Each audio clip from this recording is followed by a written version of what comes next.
Si tienes Hashimoto y ya tienes un cajón lleno de suplementos que no sabes realmente para qué son o para qué sirven, pero te los tomas sagradamente todos los días, pues este video es para ti.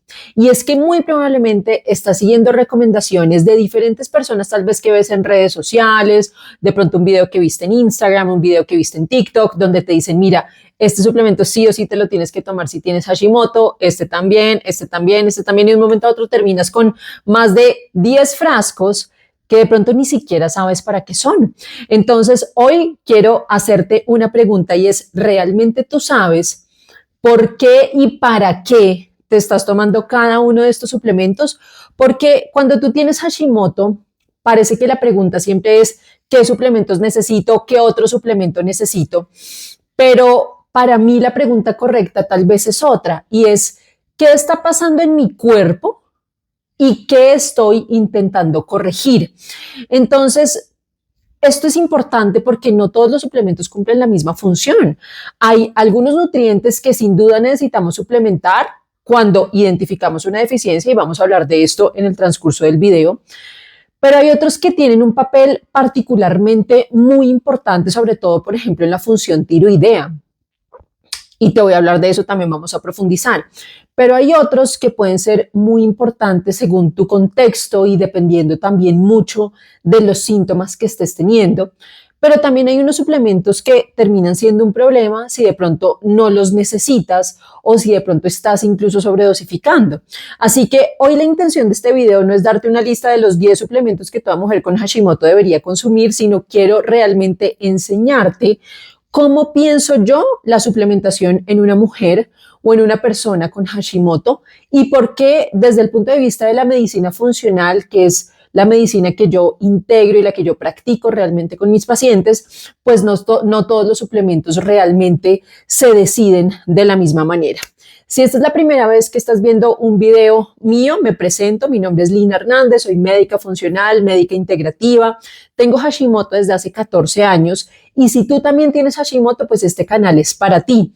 Aquí básicamente quiero ayudarte a entender mejor qué es lo que está pasando con tu cuerpo y ayudarte también a darte herramientas para que tú puedas utilizar para llevar una mejor salud y tener como una visión mucho más integral precisamente de todo lo que está pasando con tu cuerpo. Si aún no te has suscrito al canal, suscríbete aquí abajo porque aquí seguimos hablando de Hashimoto todos los días, paso a paso, precisamente para que tú puedas entender mucho mejor tu cuerpo. Así que con lo primero con lo que quiero empezar y tal vez antes de hablar de suplementos específicos, quiero que entiendas algo muy importante.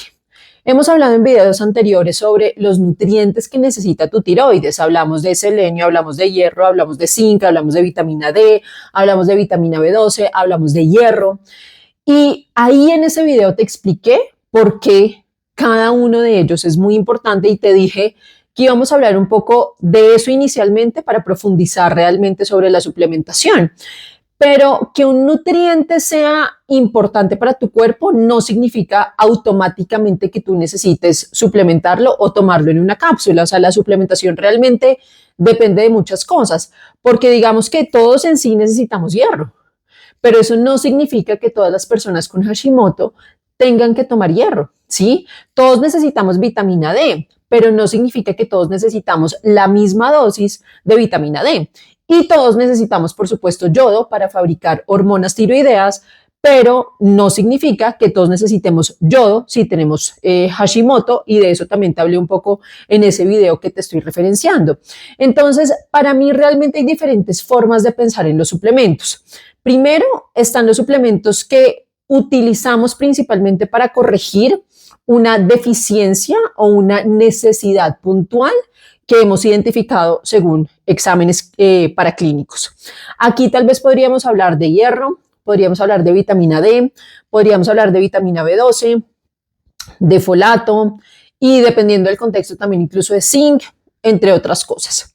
Después están los que tienen un papel particularmente interesante en Hashimoto, como lo es selenio, y hay otros tal vez que podrían utilizarse según los síntomas. según también la alimentación y según el contexto de cada persona, como lo es, por ejemplo, el mioinositol, el omega 3 o incluso el magnesio. Y finalmente hay algunos con los que tal vez debemos tener como especial cuidado, porque el exceso también puede ser un problema, como lo es, por ejemplo, el yodo o incluso también el selenio. Así que vamos a ir uno por uno. Y vamos a empezar primero con el hierro. Y es que muchas personas piensan, y como te decía, te hablé muy bien de esto cuando hablamos del video de los nutrientes que necesita tu tiroides para funcionar bien. Y es que muchas personas piensan que el hierro solamente es importante cuando tienes anemia. Pero el hierro participa en muchas funciones de nuestro cuerpo y también es primordial y clave en la función tiroidea, o sea, en la producción de hormonas tiroideas. ¿Recuerdas cuando te expliqué en alguno de los videos anteriores de cómo fabrica hormonas tu tiroides?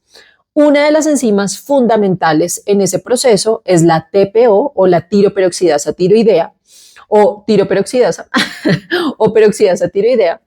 Y para funcionar de forma adecuada esa enzima, sí o sí necesita hierro. O sea, el hierro es un cofactor clave en la producción de las hormonas tiroideas.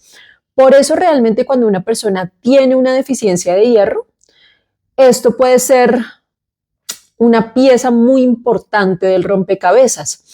Y adicional a esto, pues la deficiencia de hierro puede producir otros síntomas que se pueden sobreponer muchísimo a los síntomas que te produce Hashimoto, como lo es, por ejemplo, fatiga, caída del cabello, una menor tolerancia al ejercicio, esa sensación como de cansancio constante, como que no tienes energía. Y aquí tal vez es donde muchas veces cometemos un error, porque una mujer que tiene Hashimoto puede estar cansada, puede estar con caída del pelo, puede estar sintiéndose muy fatigada, o sea, muchos de los síntomas que te acabo de mencionar, y podemos pensar que de pronto es solamente tiroides. Pero puede haber otras cosas contribuyendo precisamente a esos síntomas. Ahora, tampoco quiero que el mensaje sea, si tienes Hashimoto y estás cansada, tienes que tomar hierro, porque no es tan simple. O sea, el cansancio y la fatiga pueden tener muchas causas que no solamente sean tu Hashimoto. O sea, si tú tienes alguna deficiencia nutricional, por ejemplo, una deficiencia de hierro, eso aumenta muchísimo el ruido de esos síntomas. Y pueden ser las dos cosas que te están causando precisamente esos síntomas, pero hasta que tú no corrijas esa deficiencia de hierro, pues ese cansancio seguramente no va a mejorar. Entonces, siempre que estemos sospechando alguna deficiencia, y esa es una de las razones por las cuales cada mujer que yo veo con Hashimoto, siempre le pido como un panel completo de diferentes exámenes y sobre todo de cosas que sí o sí necesita tu tiroides para funcionar bien. Una de esas, hierro, ferritina, un cuadro hemático o un hemograma completo, mirando no solamente hemoglobina y hematocrito, sino todos los índices para interpretar de forma mucho más completa si realmente hay una anemia o no, o si hay una deficiencia de hierro. Sí, hay un déficit de pronto en los depósitos que tú tienes de hierro y eso está contribuyendo precisamente a los síntomas, ¿sí? Entonces, aquí lo que tenemos que evaluar es, bueno, ¿realmente existe una deficiencia o no hay una deficiencia? ¿Hay anemia o no hay anemia?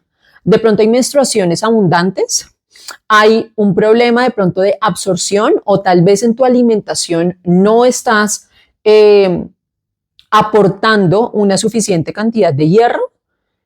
Entonces hay muchas cosas que realmente tenemos que ver, porque si encontramos realmente una deficiencia, no es solamente como, bueno, tómate este hierro, porque pues, ¿cuál es la razón por la cual estás tú deficiente de hierro? Eso es muy importante revisarlo. Y pues queremos obviamente ver por qué apareció esa deficiencia. Y eso para mí tal vez es una de las cosas más importantes del enfoque funcional, o sea, no darte un suplemento porque sí o no darte un tratamiento porque sí, sino encontrar la raíz realmente de esa deficiencia o de por qué tú estás teniendo esa deficiencia de hierro particularmente. Entonces, siento que intentar entender por qué ese resultado llegó a estar bajo es tal vez de las cosas más importantes para hacer en el caso de cada persona ante una necesidad puntual, sobre todo hablando de deficiencias nutricionales, puntualmente hablando de hierro. Vamos a seguir con vitamina D, y es que la vitamina D es probablemente uno de los suplementos más populares en personas con Hashimoto, y eso tiene una razón porque te dije y te he contado particularmente que la vitamina D es como la que le pone un poco el freno al sistema inmune. Si tu vitamina D está muy baja, tu sistema inmune no tiene como ese freno importante que necesitamos precisamente en las enfermedades autoinmunes. Y la vitamina D realmente participa en muchos procesos del cuerpo.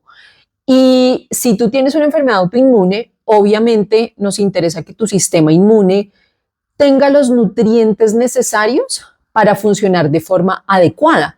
Pero nuevamente, tener Hashimoto no necesariamente significa que sí o sí tengas que suplementar vitamina D, y tampoco que todas las personas necesiten la misma dosis de vitamina D. Una persona puede tener una deficiencia muy importante, otra persona, por ejemplo, puede tener niveles adecuados y otra tal vez puede estar tomando una dosis muy elevada sin saber realmente cómo están sus niveles séricos de vitamina D.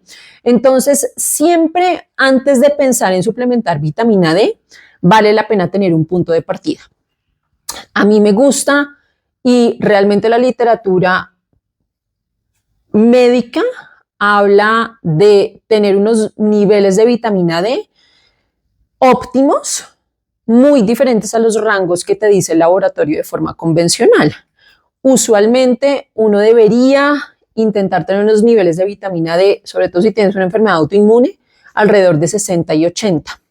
Pero cuando tú te vas a ver los niveles convencionales de un laboratorio, que como te digo, no necesariamente son los óptimos, te dicen tal vez que si tienes unos niveles por encima de 30, ya estás en riesgo de toxicidad. Y eso no es verdad. Realmente una mujer, sobre todo con Hashimoto, debería tener unos niveles mayores de vitamina D, sobre todo por la importancia que tiene la vitamina D sobre el sistema inmune. Entonces, el objetivo realmente no es tomar como la mayor cantidad posible, siempre es corregir una deficiencia cuando existe y mantener unos niveles adecuados. Y para eso necesitas tener un punto de partida. Siempre te voy a recomendar que tomes vitamina D3 con K2, porque es la única forma realmente de asegurar que esa vitamina D realmente se vaya al hueso, ¿sí? O sea, realmente que la absorbas muy bien y no que favorezca de pronto la producción de placas o de otras cosas adicionales que pueden llegar eventualmente a ser un problema. Vamos a seguir con otro, y es con la vitamina B12, porque la B12 es otro nutriente muy importante y su deficiencia puede producir síntomas muy parecidos a los síntomas que puede experimentar una mujer que esté con un Hashimoto activo: fatiga, niebla mental, problemas de memoria, dificultad para concentrarte y esa sensación como de debilidad constante, o sea, incluso a veces como esa sensación de debilidad en piernas, debilidad en extremidades. Y tú puedes pensar, igual que como hablamos de hierro, que es solamente Hashimoto, pero realmente no. Hay otra causa detrás. Y dependiendo de la deficiencia y dependiendo además del tiempo que lleve esa deficiencia, pues otros síntomas adicionales pueden aparecer. Entonces, cuando tú tienes además una enfermedad autoinmune, debemos sí o sí estar muy atentos a entender y a tener muy presente que pueden coexistir muchas más condiciones, por ejemplo, que afecten la absorción de determinados nutrientes. Y eso pasa, por ejemplo, con las personas que tienen una gastritis autoinmune, por ejemplo, no absorben muy bien la vitamina B12. Entonces, si tú tienes Hashimoto y sigues sintiéndote mal, no sigas asumiendo solamente que tu tiroides está mal. Hay que ver muchas otras cosas que pueden estar alteradas. Entonces, no necesariamente, como te decía, significa que una persona con Hashimoto sí o sí tenga que tomar vitamina B12, pero si sí hay una deficiencia, sí o sí necesitamos corregirla. Y también, como cuando hablamos de hierro, pues es muy importante preguntarnos por qué apareció, hay una ingesta insuficiente, hay de pronto un problema de absorción, existe alguna otra condición de pronto que debamos investigar, porque suplementar sí, obviamente puede corregir el resultado, pero entender la causa realmente es lo que nos permite mirar pues todo el problema mucho más completo y más a fondo. Y para que este video no se haga muy largo, lo vamos a dividir en dos, así que en la siguiente parte te voy a estar hablando un poco más de zinc, de omega 3, de magnesio, de minoxidil y de otros suplementos importantes, así que no te lo pierdas.